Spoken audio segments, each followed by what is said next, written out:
Hello YouTube, today I'll do the Leopard Gecko care and setup video. So this is like, it'll be like a somewhat decent one I guess, because there's some pretty bad ones on YouTube that I've seen. First thing that I hear a lot is sand as your substrate.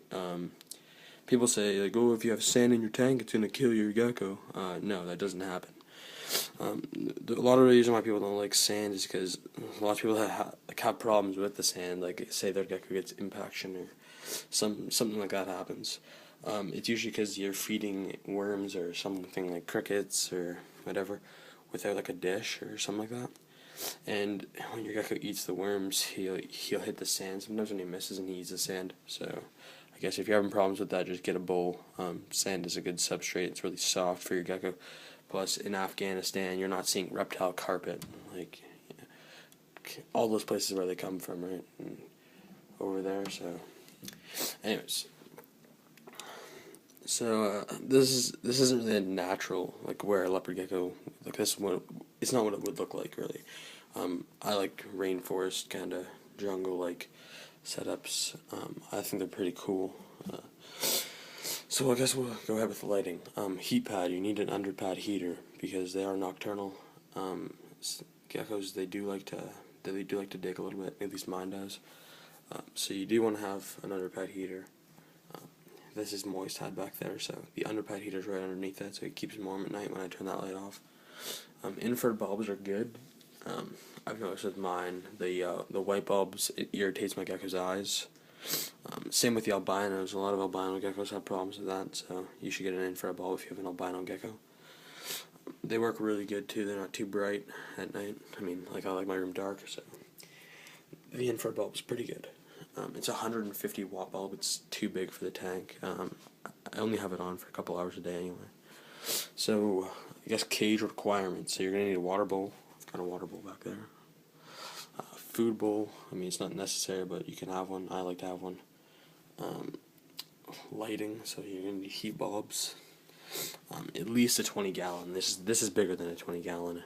I mean, I like to spoil my gecko.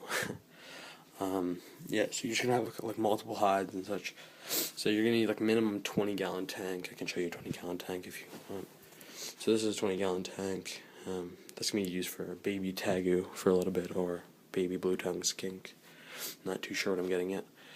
A couple plants. It's not necessary, but it's good to have. I guess I like to have them. They look pretty good in the tank. This background you can climb in. Yeah, it's always nice. Ledges, you know. Just lots of places they can hide. Like they can hide inside this log right here. So you can see. The tank goes right back there. He can bask right there too. So he keeps himself nice and warm.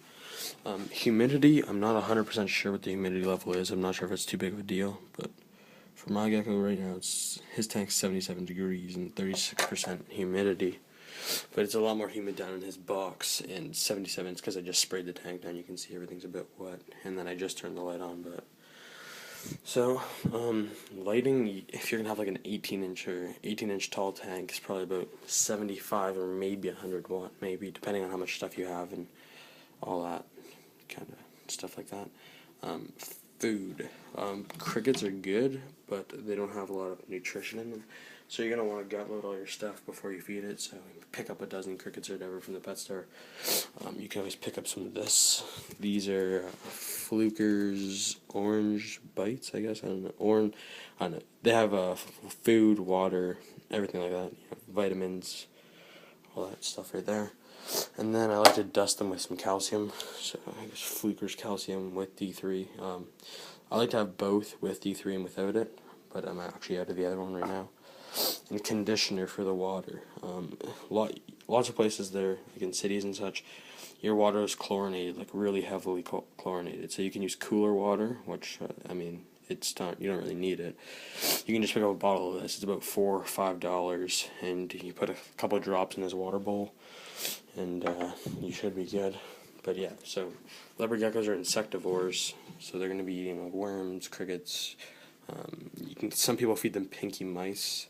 I mean, I've had mine a pinky mouse before. I mean, I don't really prefer it. Sometimes you won't eat them. You can feed them hornworms when they're full grown, superworms. Dubia roaches, they've eaten. I've seen them eat them before. Waxworms, butterworms, silkworms, phoenix worms.